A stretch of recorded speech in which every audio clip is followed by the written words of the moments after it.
Every night, someone gets paid to walk through a building that everyone else has left. A shopping center, a warehouse, a decommissioned hospital, a condemned office block. They carry a flashlight, a radio, a set of keys, and they walk. The building is supposed to be empty. That's the whole point. You are there to make sure it stays that way. You check the doors, you check the locks, you check the corners and the stairwells and the rooms that haven't been used in years, and then you go back to your desk and you wait for the next round. Most nights, the building is empty. These are 4 stories from the nights it wasn't.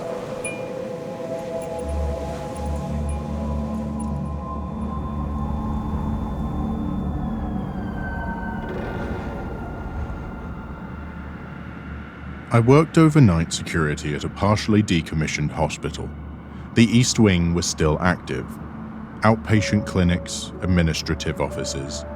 The West Wings had been shut down for 2 years. No patients, no staff, no power in most sections. My job was to patrol both. The West Wing was 3 floors of empty rooms, stripped beds and corridors where the fluorescent lights hadn't worked in months. My flashlight was the only light source. The building still had its access control system running, so every door I checked logged a timestamp on my card. One night, around 2 a.m., I finished my patrol of the West Wing's 3rd floor. Every door locked, every room clear. I went back to my station on the ground floor and checked the monitor feeds. The stairwell camera on the 3rd floor showed the stairwell door standing open. I'd checked that door 15 minutes ago. It was closed and locked. My access log confirmed I'd scanned through it at 1:47 a.m. It was closed when I walked past it. I went back up. 3rd floor. The stairwell door was closed. Locked. I tested it. Sealed. I went back to my station, checked the monitors. The door was open again. On the live feed, right now. I was looking at a door on a screen that was showing it open while I had just physically confirmed it was closed. I looked at the monitor. Open. I looked at the timestamp, current, live feed. I went back up. This time I watched the monitor on my phone while I walked. The feed showed the open door. I rounded the corner to the stairwell, and the door was closed. I stood there. I looked at my phone. The live feed showed the stairwell door standing open, and me, visible on the camera, standing in front of it. But the door in front of me was closed. On camera, it was open. In reality, closed. Then on the feed, the door swung shut. 2 seconds after I turned the corner, as if someone had been holding it open and let go when they saw me coming. But I was standing right there. No one was at the door. No one let go of anything. I finished my shift. I put my notice in next week. They didn't ask why.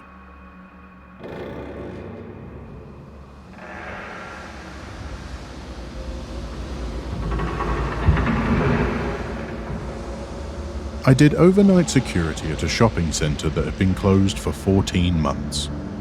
Anchor tenants pulled out. Small shops followed. The building was in limbo. Too expensive to demolish, too empty to sell. My company had the contract to keep squatters out. The building still had power in the common areas, emergency lighting, security cameras. The escalators were frozen mid-step. The food court tables were still bolted to the floor. It was a mall that just stopped, like someone pressed pause. One night, around 3 a.m., I was doing my round through the food court. My flashlight caught something on one of the tables, a coffee cup. Paper cup, plastic lid, from a chain that had closed with the mall 14 months ago. I picked it up, and it was warm. Not room temperature, warm, recently filled, in a building that had been empty for over a year, with no open coffee shops within a quarter mile at 3 a.m. I set it down and continued my round. I told myself someone on the day maintenance crew left it. Maybe it was insulated well. Maybe I was imagining the warmth. The next night, I checked the same table deliberately. The cup was in a different spot. Same cup.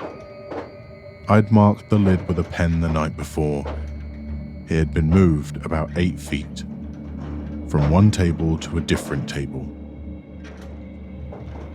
The third night, the cup was on my desk, at my security station, where I sit, where I eat my sandwich and check my phone and watch the monitors. The cup was sitting next to my keyboard. I had not left my station all night. I had been sitting at that desk for 3 hours. And at some point, while I was sitting there, someone placed a warm coffee cup next to me without me seeing, hearing, or noticing them. I stared at it for a long time. Then I threw it in the bin, finished my shift, and never mentioned it. I worked that site for 4 more months. The cup didn't appear again. I still don't know how it got there.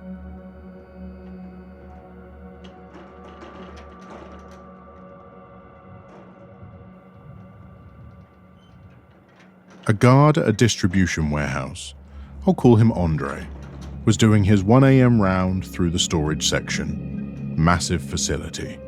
Aisles of palletized goods stacked floor to ceiling.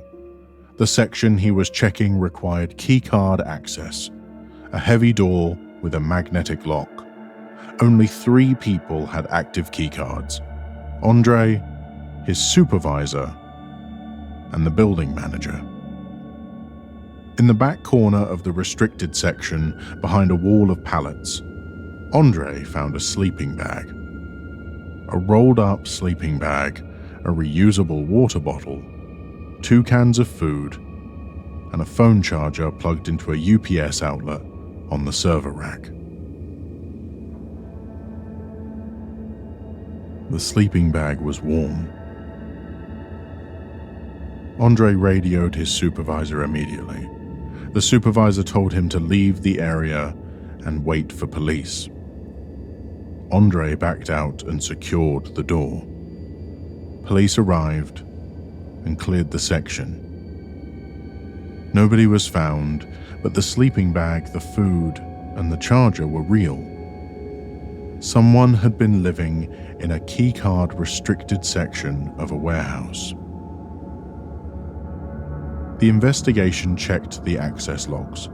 Only 3 keycards had accessed that section in the past month. Andre's, his supervisors, and the building managers.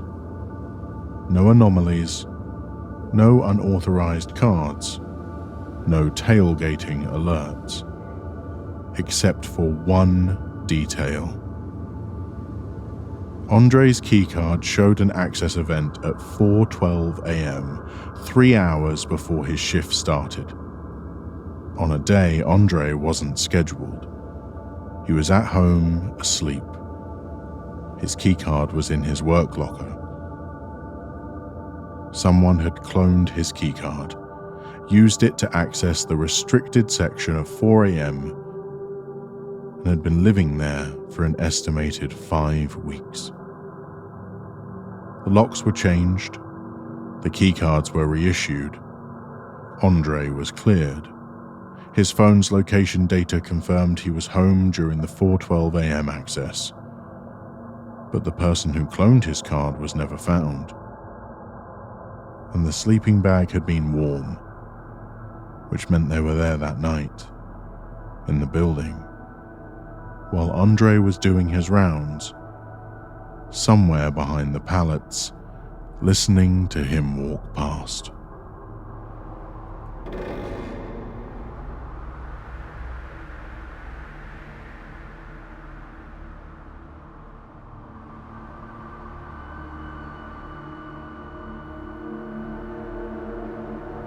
This one is the story that made me stop doing security work. A man I'll call Marcus was doing his first solo overnight shift at a decommissioned office building, 4 floors. His supervisor had walked him through the building during the day, showed him the rounds, the checkpoints, the stairwells, the areas to pay extra attention to, standard orientation. The supervisor mentioned, almost in passing, that the 4th floor was off limits for patrol. Marcus asked why. The supervisor said the floor was structurally unsound, and the company's insurance didn't cover guards going up there. Fair enough. Marcus did his rounds on floors 1 through 3. Everything normal, everything locked, everything quiet. Around 2 a.m., Marcus heard footsteps above him. He was on the 3rd floor. The footsteps were on the 4th floor. Clear, deliberate, even-paced. Someone walking. He radioed his supervisor. The supervisor answered immediately. Too immediately, as if he'd been waiting for the call. Don't go to the 4th floor. Marcus said he was hearing footsteps. The supervisor said, I know. Don't go to the 4th floor. Finish your rounds on 1 through 3. Marcus asked what was up there. The supervisor just said, finish your rounds, and hung up. Marcus finished his shift. He did his rounds. He did not go to the 4th floor. The footsteps continued intermittently for the rest of the night. Never frantic, never running, just walking, slow, even, measured, back and forth. The next day, Marcus was reassigned to a different site. No explanation, no discussion. Just a new schedule waiting in his inbox. He asked another guard, a veteran who'd been with the company for years, about the 4th floor. The veteran looked at him for a long moment and said, every guard who works that building hears the footsteps. Every single one. And every single one gets reassigned after they ask about it. Marcus asked if anyone had ever gone up to check. The veteran said, not that anyone talks about. Marcus pressed. He asked what the company knew, what the building's history was, why the 4th floor was off limits. The veteran shook his head and said one sentence that Marcus has never forgotten. Some buildings have a floor that isn't empty. The company knows. They don't investigate. They just rotate the guards fast enough that nobody thinks about it too long. Marcus left the security industry 3 months later. He told me the footsteps didn't scare him. The company's response scared him. The institutional acceptance. The quiet rotation of guards. The supervisor who answered too quickly because he already knew what Marcus was going to say. The building is still standing.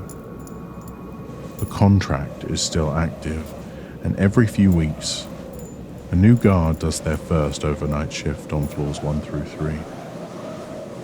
And at some point during the night, they hear the footsteps above them, and they call their supervisor. And the supervisor says, "I know."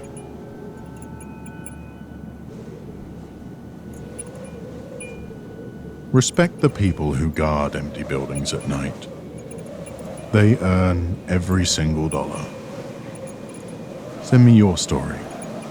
Link in the description. Subscribe if you're new.